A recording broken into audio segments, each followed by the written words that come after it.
बिस्मिल्लाहिर्रहमानिर्रहीम। मुबीन जाफ़र भट्टी advocate high court आपकी खिदमत में हाजिर हूँ। डिस्कशन हुई थी पहले लाइफ ऑफ सिविल जजेस, लाइफ ऑफ मजिस्ट्रेट्स। आज का जो हमारा टॉपिक है वो है लाइफ ऑफ जस्टिस। जस्टिस की जो लाइफ है वो किस तरह की होती है, क्या वो उसकी ज़िंदगी में उसको मामलात किए जाते हैं कि वो अपने जो प्रोफेशन है उसको एंजॉय करता है, उसमें उसको क्या क्या मफादात मिलते हैं, सैलरी क्या मिलती है, और उसके अलावा अलाउंसेस वगैरह क्या होते हैं, और जो बाकी मामलात हैं वो क्या हैं। जस्टिस लाहौर हाई कोर्ट हो, हाई कोर्ट का जस्टिस हो या सुप्रीम कोर्ट का जस्टिस हो, सुप्रीम कोर्ट के जस्टिस के life of supreme court justice जो है वो मैं अब दोबारा अपलोड करूंगा। फिलहाल हम बात करते हैं life of justice of Lahore high court या life of justice. Justice level का जो जज है और उसकी क्या तनख्वाह है, उसकी क्वालिफिकेशन क्या होती है, और उसमें जो है वो किस तरह से उनकी वर्किंग कैपेसिटी क्या होती है, किस तरह वो काम करते हैं और क्या अर्निंग है उनकी। इस पर डिस्कस करते हैं। पहले मैंने डिस्कस किया था लाइफ ऑफ सिविल जजेस, फिर लाइफ ऑफ मजिस्ट्रेट्स, और अब ये टॉपिक लेके आया हूँ। इसी तरह जी चीफ जस्टिस जो होता है, चीफ जस्टिस मेरे मुंह से बार बार निकल रहा है। जस्टिस लेवल का सबसे पहले आपका जो ओहदा है वो सिविल जजेस का कम मजिस्ट्रेट होता है। उसके बाद फिर आप तरक्की करते हैं एडिशनल सेशन जज, फिर सेशन जज, फिर जस्टिस लेवल तक आप चले जाते हैं। फिर चीफ जस्टिस का ओहदा आपको मिलता है, chief justice of Lahore high court, chief justice of Islamabad high court, chief justice of Multan high court bench, और उसके बाद फिर chief justice of supreme court, वो एक अपर लेवल का जस्टिस ऑफ सुप्रीम कोर्ट, फिर chief justice of supreme court तक आप जा सकते हैं एज जज। तो बात ये है कि जो हमारे जस्टिस का जो ओहदा है वो कह लें कि सिविल जज से कहीं ऊपर होता है। उनकी सैलरी, लाइफस्टाइल बहुत ज़्यादा डिफरेंट होता है उनकी निस्बत। और जो एक जस्टिस है उसका क्वालिफिकेशन वही है, उन्होंने एलएलबी किया होता है और एलएलबी के बाद जुडिशरी के एग्ज़ाम्स देते हैं। उसके अलावा जस्टिस जो है वो डायरेक्ट जो बार्स होती हैं, हमारी जो लाहौर बार है, मुल्तान का है, और कराची है, इस्लामाबाद है, बड़े बार्स हैं, फैसलाबाद है, यहाँ से ये डायरेक्ट चीफ जस्टिस की सिलेक्शन भी होती है, सीनियरिटी बेस के ऊपर होती है। और उसमें आपकी जो लोकल बार्स होती हैं उनसे मशावरत के बाद आपके मतलब जो सीनियर वकला हैं वो लाहौर में मौजूद हैं, फैसलाबाद में हैं, रावलपिंडी में हैं, कहीं भी वो हैं, और उनका जो सीनियरिटी बेस के ऊपर बार काउंसल्स आपकी जो होती हैं उनसे वो सीनियर पर्सनस के नाम मंगवा लिए जाते हैं। उसके बाद फिर उसको शॉर्ट लिस्ट किया जाता है और मुशावरत के साथ बार की, तो फिर नाम अनाउंस करके उनमें से कुछ नामों को जो है वो जस्टिस लेवल का ओहदा दे दिया जाता है। क्योंकि एज लायर उन्होंने बहुत ज़्यादा सर्व किया होता है, उनका एक्सपीरियंस बहुत ज़्यादा होता है, और वो मामला को समझते हैं, मामला फ़हम होते हैं कि किस तरह किसकी दहलीज पर इंसाफ को पहुंचाना है। ये एक सिलेक्शन का तरीक़ाकार हो गया। दूसरा, आप तरक्की करके सिविल जज भर्ती हुए, फिर एडिशनल सेशन जज, फिर सेशन जज, फिर जस्टिस लेवल तक आप आ गए। दो तरीके हो गए, ठीक है जी। अब उसमें जो उनका वर्किंग है वो एक लोअर लेवल से, लोअर कोर्ट से आप हाई लेवल पर चले जाते हैं, हाई कोर्ट की जस्टिस आप बनते हैं।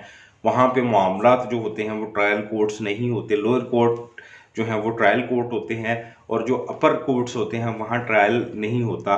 वहाँ पे मामलात जो हैं वो डिसाइड किए जाते हैं उसी बेस के ऊपर जो डिसीजंस लोअर कोर्ट में आते हैं, या कुछ फ्लाज रह जाते हैं, कुछ लूप होल्स रह जाते हैं उन फैसलों में जो लोअर कोर्ट्स के होते हैं, वो चीफ जस्टिस साहिबान ने उस मामले उनको देखना होता है और उसका अकॉर्डिंग टू फैसला देना होता है। वो फैसला एज इट इज़ भी रखा जा सकता है, उसमें चेंज भी किया जा सकता है।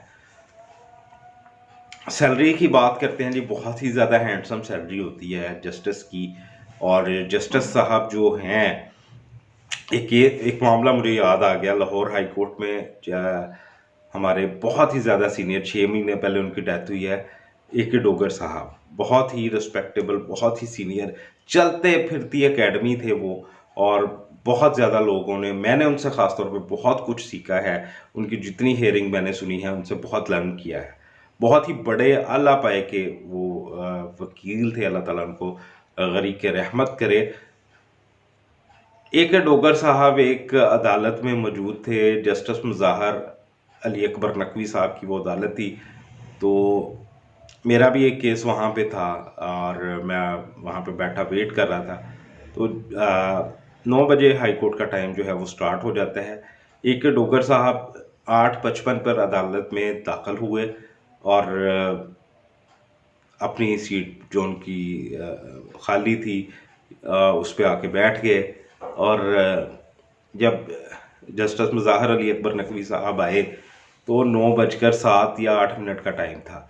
तो ए के डोगर साहब का 50-52 साल का तजर्बा था उस वक़्त, और उन्होंने जस्टिस साहब को मुखातब करके कहा कि सर आप 7 मिनट लेट हैं। तो जस्टिस साहब ने कहा कि सॉरी मैं माजरत करता हूँ। उन्होंने कहा सर आपने तो माजरत कर ली है, लेकिन मेरे पास ये मेरा मुंशी खड़ा है, इसके पास आप फाइलों का पलंदा देख लें। मेरे पास इतने केसेस हैं आज कि मैं अगर 7 मिनट हर जज अदालत में लेट आएगा तो उन्होंने कैलकुलेट करके बताया कि मेरा 2-2.25 घंटे मेरा काम ज़्यादा हो जाएगा। तो जस्टिस साहब ने उनसे मतलब उनको स्माइल दी और एक रिस्पेक्ट और ऑनर का वो लेवल था एक डोगर साहब का कि जो जस्टिस साहिबान हैं वो भी उनसे मशावरत करते थे। बाज़ केसेस में उनसे मशवरा लेते थे कि हम इसका क्या डिसीजन दें। तो इस कैलिबर के वो वकील थे। तो स्माइल दी और दोनों का आपस में एक तबादला हुआ स्माइल का, तो केस की सुनवाई शुरू होगी। यानी मामला और उन्होंने जस्टिस ए के डोगर साहब ने जो बात की, उन्होंने कहा कि सर आप राहत लेते हैं, आपकी 6 लाख रुपया सैलरी है और 6 लाख रुपया सैलरी आप लेते हैं, हैंडसम सैलरी है, आपको तो मुझसे भी 5 मिनट पहले आना चाहिए था। तो इस तरह से वो उनकी जो रिमार्क्स थे, कन्वर्सेशन थी, वो मैंने आपसे थोड़ी सी डिस्कस करने की कोशिश की है। और उसमें जी अब बात है कि जो जस्टिस की सैलरी होती है वो 8 लाख रुपया, जस्टिस लाहौर हाई कोर्ट हो, पिंडी, इस्लामाबाद हो, मुल्तान हो, उनकी जो जस्टिस लेवल है 8 लाख रुपया उनकी सैलरी है।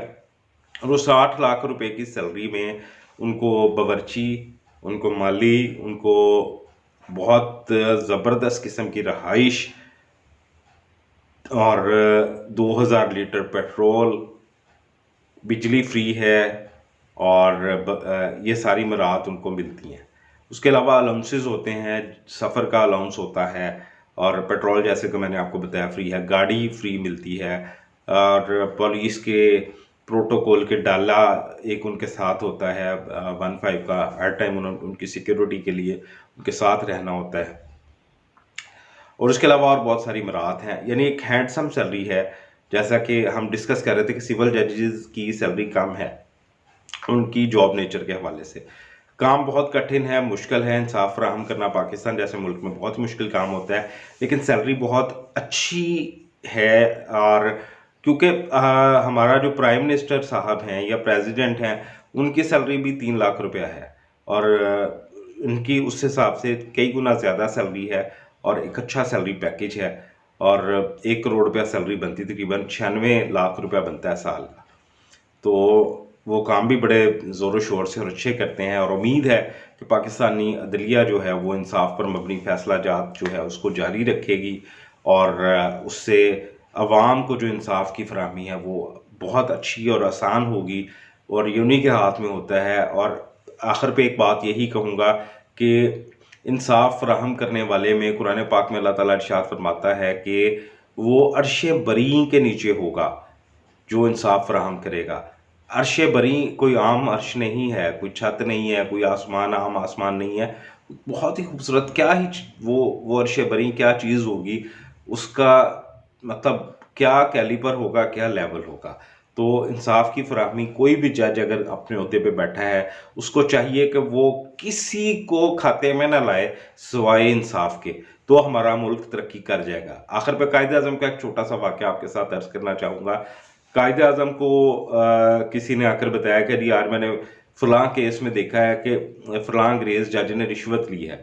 तो कायदे आज़म रहमतुल्लाह अलैहि के अल्फाज थे कि अगर ये बात सच है, अगर अंग्रेज़ का जो जज है वो अपनी सीट पर बैठकर रिश्वत तलब करता है, इंसाफ की फराहमी में रुकावट बनता है, तो मैं दावा करता हूँ, कायद अज़म मोहम्मद अली जिन्ना ने शाद फरमाया कि मैं दावा करता हूँ कि अंग्रेज़ हुकूमत ज़्यादा देर तक अपने पैरों पर खड़ी नहीं रह सकती, क्योंकि वो इंसाफ की फराहमी में रुकावट बन रहे हैं उनके जजेस। तो ये लेवल है जजेस का, और उनको इंसाफ फराहम करना चाहिए, करना होता है और वो कर भी रहे हैं। लेकिन इजाज़त चाहूँगा, मुबीन जाफ़र भट्टी एडवोकेट हाई कोर्ट को इजाज़त दीजिए। बहुत सारा ख्याल रखिएगा। अल्लाह हाफ़िज़।